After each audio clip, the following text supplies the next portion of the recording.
Welcome to the video, welcome to the channel. My name is Rory. Today we're going to do the frame slam effect. I have 5 clips on my timeline here. In this case they're all still images, but you can do this with video as well. I've actually made them all different lengths because your videos will be different lengths. So what we want to do is we want to highlight all of the clips. We want to right click, change clip duration. And here we're going to change it to 10 seconds. We're going to hit enter. Now we're going to go up to edit, delete gaps. Then we can use our slider here to make them a little longer. Now what we're going to do is we're going to bring our playhead to the end of our first clip.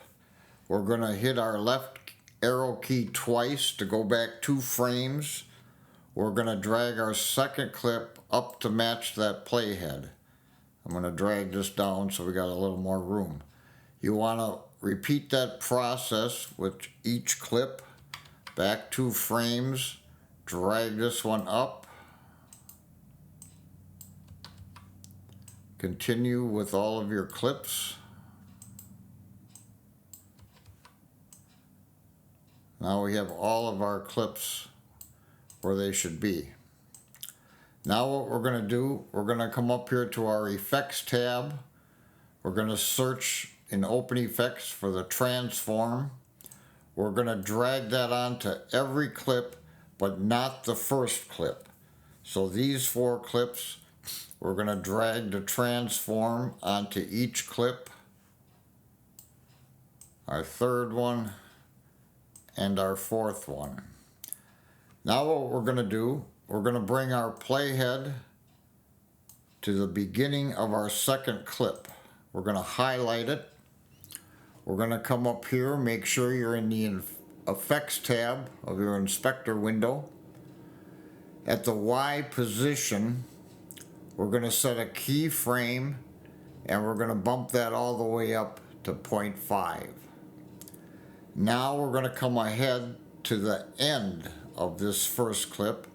We're going to double click Y to bring it back to the default.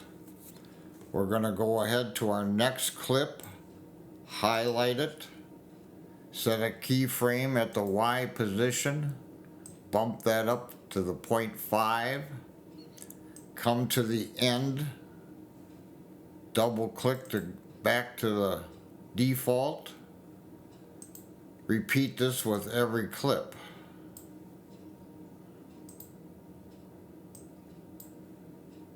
We come to the end, we double click.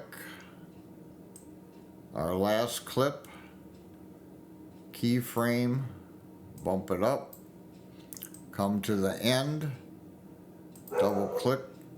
Now what we have, we play that back. We have the slam effect.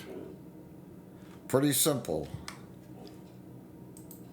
Each frame slams down. You can use music videos. I mean, you can use any video you want. So I just wanted you to get the idea of how to do this. It's very simple. That's all I have for you today. We'll see you in the next video. Please like and subscribe.